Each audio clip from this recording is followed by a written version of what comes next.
As a guy who spent a lot of time on the internet, I have to admit that this shit has gotten wilder by the day. Like, remember how back in the earlier days, even before Facebook and shit, like there were chat rooms and there were forums, and people were going there because it was a community of like minded people that went in for a particular interest. And besides those interests, it wasn't much that people were really talking about in those chat rooms and forums.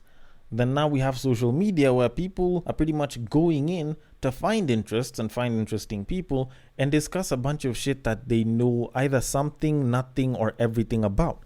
And now you see how people, especially with the whole guise of, anonymity and people's opinions being all free and shit, coming onto the internet, and then you hear some of the wild shit that people say. Now, don't get me wrong, it's a free space and, you can say whatever it is that you want to, as long as it's not terrorism or some shit, I guess.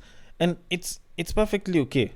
Like, I use the guise of free and open speech to do what it is that I do right now. It's because of free speech and the fact that I can say a bunch of random shit on the internet that this podcast actually exists. So don't get me wrong, I'm not fighting against it. What I am fighting against is some of those opinions and how exactly they influence the younger generations that come after us. Because my generation and say the generations before us, they kind of existed at a time when the internet was sort of coming of age, when the internet was moving from business to personal and entertainment use. The time when internet became affordable and it became portable with mobile phones and it became accessible for people in their own houses. Like, we've sort of grown through that time, and I guess probably it was our teaching beforehand that sort of insulated us from this shit, or at least a lot of the shit that we're seeing right now. But I guess for us guys, because we were growing as the internet was sort of maturing into what it is right now, we sort of knew that there were some things that you could say and just leave them be. And then there was, what reality was. Like, I like the idea of Batman. I love the idea of Batman, but I'm not about to dress in, some dark shit and wear an underwear on top of my gray pants and then run around trying to beat up thugs. Like, I'm not going to try that shit because I know very well that is a recipe for me to try and off myself in like the quickest and most painful way possible. All right. But when you kind of look at the age and the generations that came after this, can I really call them Gen Zs? The 2000 babies, the ones that were born in the late 90s, I guess excluding me. Like, a lot of them, for some reason, it's like they didn't really pick up on this. And more, it's like we're now starting to understand how a lot of this shit that's being said out there online and even offline, because some people are picking it up from online and saying it offline, is actually starting to affect kids. So, for example, there was this lady called Jackie Bruton. She had gone to talk to a couple of kids in a high school in the US, and a girl in the 8th grade told her something that was particularly shocking.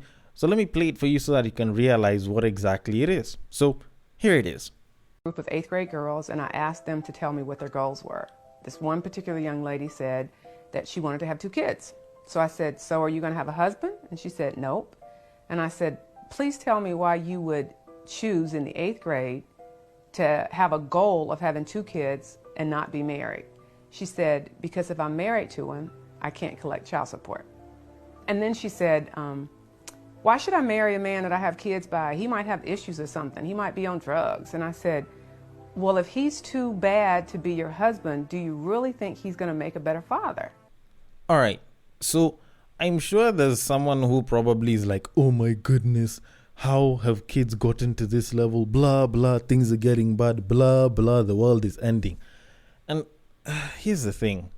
In as much as I'm disappointed, I'm not entirely surprised by it. Like, I'm disappointed, don't get me wrong, but I'm not entirely surprised by it. Because this is something that's sort of been pushed, especially by the black community in the US, and it's actually been getting a lot of, I don't want to say airplay per se, because this isn't a radio or a TV station, but a lot of people have been pushing this idea forward. And you might look at the random babes here and there and say that, that doesn't deal as much damage. But let's not forget, there's Brittany Renner.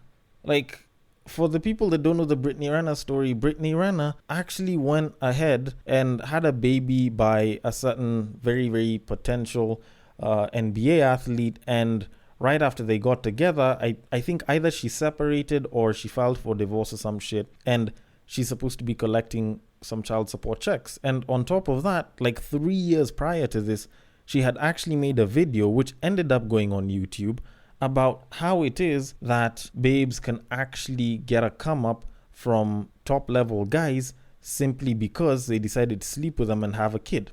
And I'm sure there's arguments that can be made against whatever it is that I'm saying, because on one end, it's not like small kids are watching Brittany Renner, and on the other end, it's not like the affairs and the relationship issues that are affecting Americans, or black Americans, if you want me to be more specific, are really going to affect, people in different places of the world. Or, my own place, my own hometown of Nairobi, Kenya. And truth of it is, you might be right. You might be right to a certain degree, because both of those are very valid points, except that it's not that all of this is coming directly to these people. It's not like the Brittany Renner video will go directly to the kid. Not unless if the YouTube algorithm has them, watching fairly mature content, and they just so happen to stumble upon that video as they're going down the rabbit hole.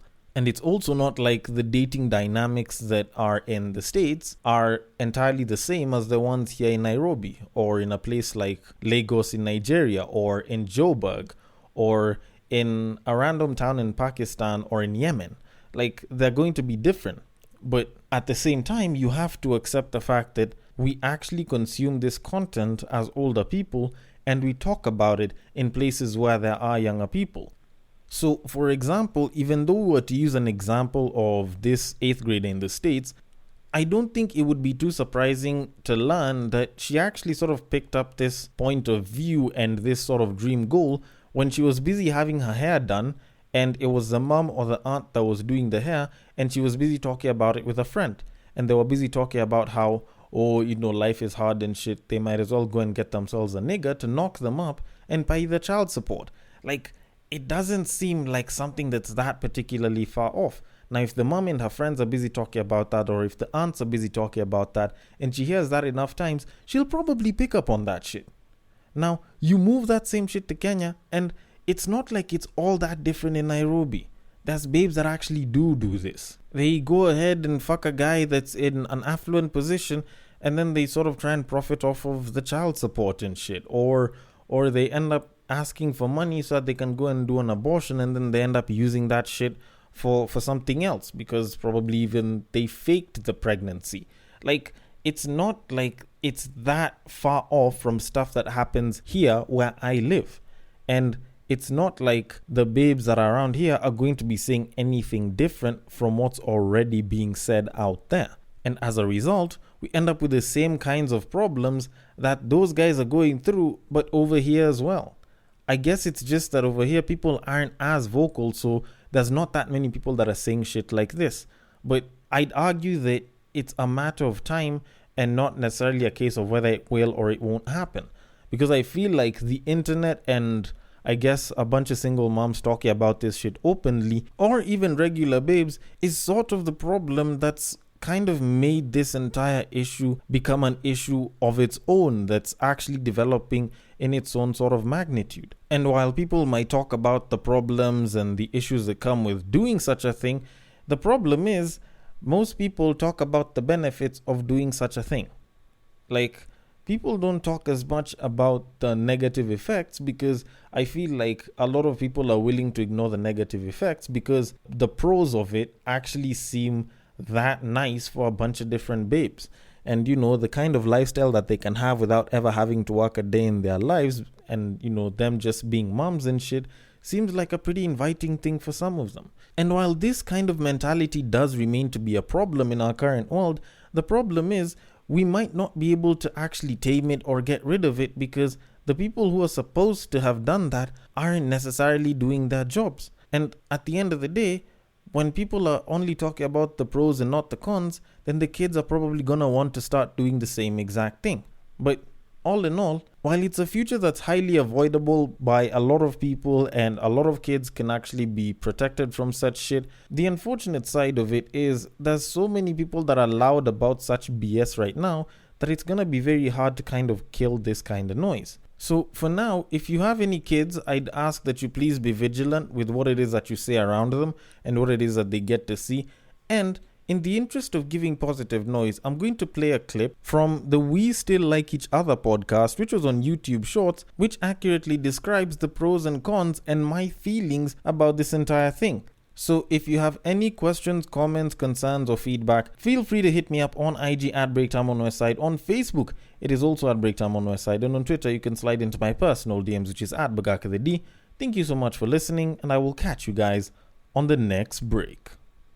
What is the purpose of child support? For people in my tax bracket, it's to help provide for the child that you created. And what happens with a different tax bracket? It's to provide a lifestyle for certain women who don't want to work. But if you create a child with someone, what lifestyle do you want that child to have? There are women out there who sleep with men in hopes of getting pregnant. I don't think those women should be rewarded with your logic saying, oh, that child deserves the same lifestyle as the father. How can a woman swindle a man into getting her pregnant? Broken condoms. Oh, now it's broken condoms. Lies about Plan B. I just hate this idea that a woman trapped you. You chose to have sex with this person. There's something nasty about a woman choosing to bring life into this world when they knew that their only goal was to get a check. Do you think that's the case, or is that a narrative that we've been engraved in our heads?